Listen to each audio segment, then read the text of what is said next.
پکڑے جانے پر جب بہت سارے جاسوسوں نے خودکشیاں کر لیں، دنیا سازش میں ایک ایسا بھیانک اور بھید بھرا واقعہ کیوں کر وقوع پذیر ہوا، آئیے آپ کو بتاتے ہیں۔ مغربی جرمنی کے دارالحکومت بون میں ہینڈرک شین نام کے فوٹوگرافر نے اپنے ڈارک روم میں اس فلم پر عملے کیمیائی کے بعد اس کے پرنٹ نکالنے شروع کر دیے۔ اس جاسوسی اور سازشی کہانی کی ابتدا ابھی یہیں سے ہوتی ہے۔ ہینڈرک شینڈر جب نیگیٹو پازیٹیو انلارجنگ اور کٹنگ وغیرہ سے تھک گیا تو ایک کپ کافی پینے کے لیے اس نے کام چھوڑ دیا۔ جب اس نے دوبارہ ایک 35 mm فلم کو انلارجنگ کے عمل سے گزارا تو کسی خاندان کے بچوں وغیرہ پر مشتمل گھریلو فلم تھی، لیکن کیمرہ باکمال قسم کا استعمال کیا گیا تھا۔ ان سے اگلے نیگیٹیوز کی جب اس نے انلارجنگ شروع کی تو ایک انتہائی آرام دہ بیڈ روم میں ایک خوبرو حسینہ کو کپڑے اتارتے ہوئے دیکھ کر حیران رہ گیا۔ آگے کی تصاویر بھی باکمال ہی تھیں۔ پھر اگلی تصاویر شینڈران تصاویر سے ہٹ کر کچھ مخصوص قسم کی دستاویزات دیکھ کر ہل گیا، اور جب اسے ان دستاویزوں میں سے بعض پر نیٹو کاسمک اور ٹاپ سیکرٹ کے عنوانات نظر آنے لگے تو اسے اپنی نظارت پر بھی شک سا ہونے لگا۔ ہینڈرک شینڈر کو بہت سے کاغذات انتہائی حساس نوعیت کے ساتھ نیٹو ممالک کے دماغ سے متعلقہ معلوم ہوئے، لیکن کسی گہری سازش کا بھی پیش خیمہ لگے۔ اس نے جلد فیصلہ کیا اور پولیس کو فون کر دیا۔ جلد ہی وہاں پولیس بھی پہنچ گئی اور انہوں نے اس فوٹوگرافر کے رجسٹر اندراج میں سے متعلقہ فلم نیگیٹو دہندہ کا نام تو تلاش کر لیا، مگر پھر اپنے ہاتھوں کے طوطے اڑتے ہوئے محسوس ہونے لگے، کیونکہ وہ نام ریئل ایڈمرل ہرمین لیوڈ کے تھا، یعنی نیٹو ممالک کے سپریم ہیڈ کوارٹر اور یورپ کی متحدہ طاقت کے طاقتور سربراہ کا نام، ایک منصوبہ بند بورے کا نام۔ اٹامک میزائل سازی اور میزائل کاری کے تمام مراکز اس کی انگلیوں میں مرکوز رہتے تھے، کیونکہ یورپی ممالک کے علاوہ خلیجی ممالک کے دفاعی خدشات و خطرات بھی اسی کے درد سر تھے۔ ایڈمرل ہرمین لیوڈ نیٹو ممالک کے اخراجات اور تیل وغیرہ کے ذخائر سے لے کر حالات جنگ میں ان کی پیش بندی اور پیش قدمی تک کے اختیارات کا حامل تھا۔ انتہائی اعلیٰ درجے کے افسران کی تعیناتیوں سے لے کر نیٹو کی مستقبل قریب کی منصوبہ بندیاں اسی کی مرہون منت تھیں، لہذا جو کچھ اس کے دماغ میں محفوظ تھا وہ دشمن کی دہلیز پار کر جاتا تو نیٹو کے منصوبے دھرے کے دھرے رہ جاتے اور سارے کا سارا یورپ بھی کسی جہنم کا ٹریلر بن جاتا۔ نیٹو ہیڈ کوارٹر آڈیٹوریم میں ایڈمرل ہرمین کبھی چوڑا ہو کر تو کبھی دراز ہو کر اپنے اعزاز دی گئی الوداعی پارٹی سے خوب لطف اندوز ہو رہا تھا، اور اس 57 سالہ ایڈمرل کے چہرے مورے پر عمر رفتہ کا نشان تک نہ تھا۔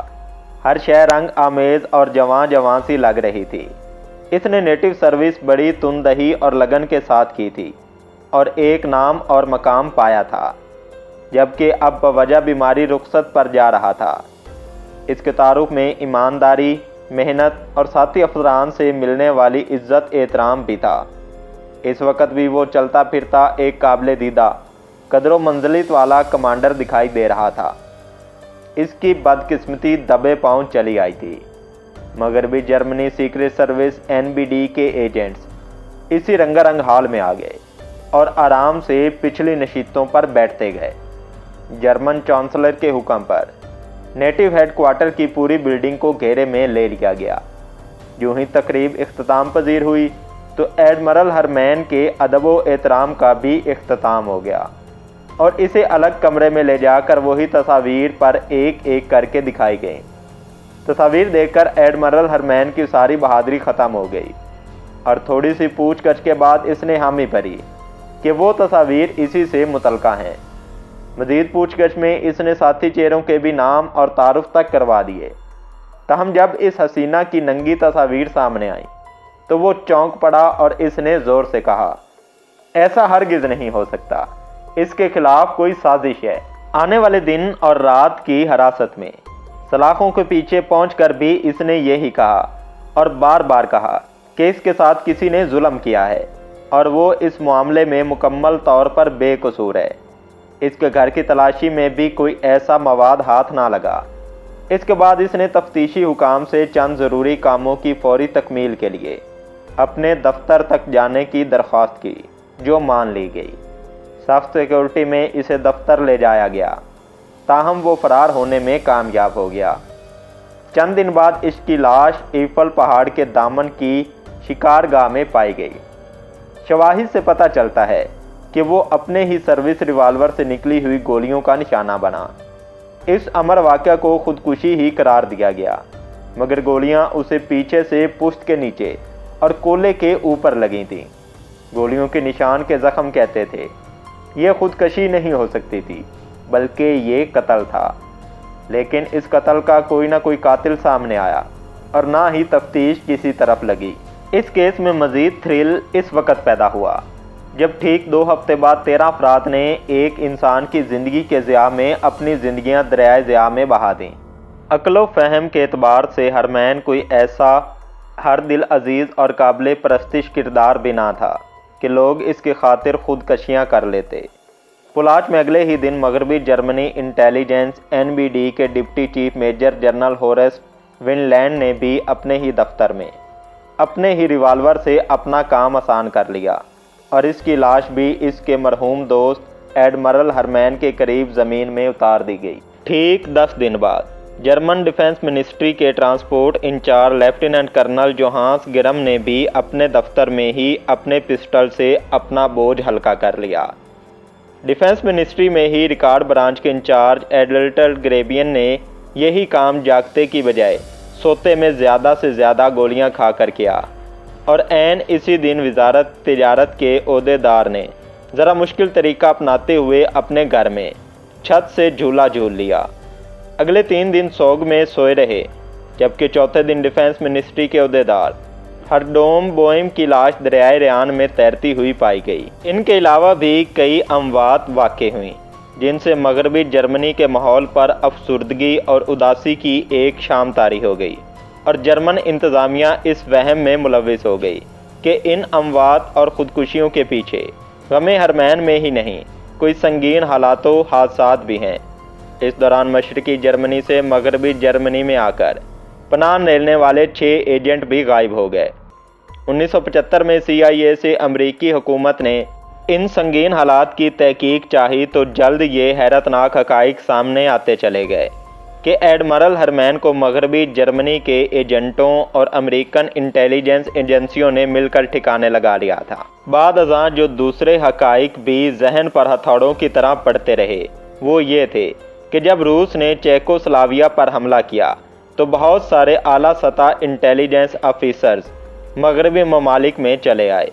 ان میں سے میجر لیڈیول بینمنٹن کا دعویٰ تھا کہ ایڈمرل ہرمین کی میت میں سلسلہ وار موت کے منہ میں چھلانگیں لگاتے چلے جانے والے عہدیداران مغربی جرمنی میں روسی ایجنٹ تھے۔ بعد ازاں یہ بھی معلوم ہو گیا کہ جس حسینہ کے ساتھ ایڈمرل ہرمین کا تصویری سکینڈل سامنے آیا تھا، اس کا 9 سال سے پیرس کے کسی نائٹ کلب سے تعلق تھا۔ پیرس کی وہ حسینہ اس خوبرو ایڈمرل کے ساتھ راتوں رات اس حد تک فری ہو گئی تھی کہ وہی تعلق خاص تصویری مراحل تک بھی چلا گیا۔ بعد ازاں بدقسمتی نے یوں منہ کھولا کہ وہ تصویریں کسی نہ کسی طرح KGB اور پھر روسی ایجنٹوں کے ہاتھ لگیں، اور پھر ایڈمرل ہرمین کے ساتھ ہاتھ ہونے لگے۔ KGB نے پہلے تو ہرمین پر معمولی معلومات کے حصول کے لیے اپنا ہاتھ ذرا سا ہولا رکھا، لیکن بعد ازاں جب اس کی ضروریات بڑھیں تو ہرمین کی گردن کا گھیرا تنگ ہوتا چلا گیا۔ 1967 میں جب نیٹو کے ہیڈ کوارٹر کے ساتھ بحثیہ ریسرچ انچارج ایڈمرل ہرمین بھی مغربی جرمنی بون چلا آیا تو روسیوں نے مغربی جرمنی میں تیار شدہ جدید ترین الیکٹرانک آلات سازی کی تکنیک کاری کے حصول کے لیے اس کا پیچھا شروع کیا۔ کہا جاتا ہے کہ اس سارے سازشی اور جاسوسی ماحول نے ہرمین کو ذہنی اور اعصابی طور پر شل کیا ہوا تھا، اس لیے وہ ریٹائرمنٹ لے کر اسی سازشی اور جاسوسی ماحول سے چھٹکارا چاہتا تھا۔ ریٹائرمنٹ کے لیے جب اس کی درخواست منظور ہو گئی تو وہ بڑا خوش تھا کہ اب اس سے اس بے غیرتی کی زندگی سے بھی نجات مل گئی۔ لیکن وہ روسی بھی اپنے باپ کے ہرگز نہ تھے۔ انہوں نے اس سے اسی کا کیمرہ مانگ کر لیا اور بما اس کی کار اور اس کے کاغذات تک کی تصاویر اتار لیں۔ بعد میں وہ کیمرہ تو انہوں نے واپس کر ہی دیا، لیکن ہرمین ان کے آخری حربے میں آ گیا۔ سوچنے والی بات تو یہ ہے کہ آخرکار وہ روسی ٹولہ اب کیوں اس کے پیچھے پڑا ہوا تھا، جبکہ اب تو وہ بیچارہ ہر دھندے کے دھن سے دامن بچا کر جا رہا تھا۔ چونکہ روسیوں کی رساکشیاں بھی تو اس کے دماغ میں محفوظ تھیں اور وہ دماغ اب ان کے لیے بیکار تھا، لیکن انہیں خدشہ اور خطرہ تھا کہ کہیں وہی بیکار دماغ بیگار نہ چل جائے، لہٰذا اس صاحب دماغ سے چھٹکارا ہی کیوں نہ پا لیا جائے۔ وہ دنیا پر یہ واضح کر دینا چاہتے تھے کہ یہ رہی نیٹو نام نہاد سیکیورٹی جس کے سینے تک بآسانی خنجر اتارا جا سکتا ہے، اور ایک دوسرا مقصد کہ ان نام نہاد نیٹو ممبران ممالک کے درمیان ایسی غلط فہمیاں پیدا کر دی جائیں جن کی فصلیں یہ قیامت تک کاٹتے رہیں۔ تیسرا مقصد CIA اور NBD جرمن سیکریٹ سروس اور امریکن انٹیلیجنس کی قابلیتوں کا بھانڈا پھوڑنا تھا کہ ان کے مضبوط تر کرداروں میں کیا کیا کمزوریاں ہیں اور وہ کس کس پاؤ تولے جا سکتے ہیں۔ ناظرین محترم، تو یہ تھی آج کی ویڈیو۔ امید کرتے ہیں آج کی ویڈیو آپ کو پسند آئی ہوگی، اور ساتھ میں آپ سے گزارش ہے کہ ڈسکرپشن میں دیے گئے لنک پر کلک کر کے میرے دوسرے چینل کو سبسکرائب کرنا نہ بھولیں۔ آپ کو اس چینل پر مزہ سے بھرپور ویڈیوز ملنے والی ہیں، اور ساتھ میں آپ سے گزارش ہے کہ اس ویڈیو کو لائک کیجئے اور کامنٹ کر کے بتائیے کہ آپ کو ہماری ویڈیوز کیسی لگتی ہیں۔ چینل کو سبسکرائب کر لیں اور بیل آئیکن دبا کر آل نوٹیفیکیشن آن کر لیں تاکہ ہماری ہر نئی آنے والی ویڈیوز آپ تک بلا تاخیر پہنچتی رہیں۔ ایک نئی ویڈیو کے ساتھ آپ کی خدمت میں دوبارہ حاضر ہوں گے۔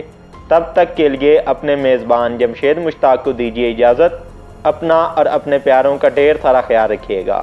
اللہ نگہبان۔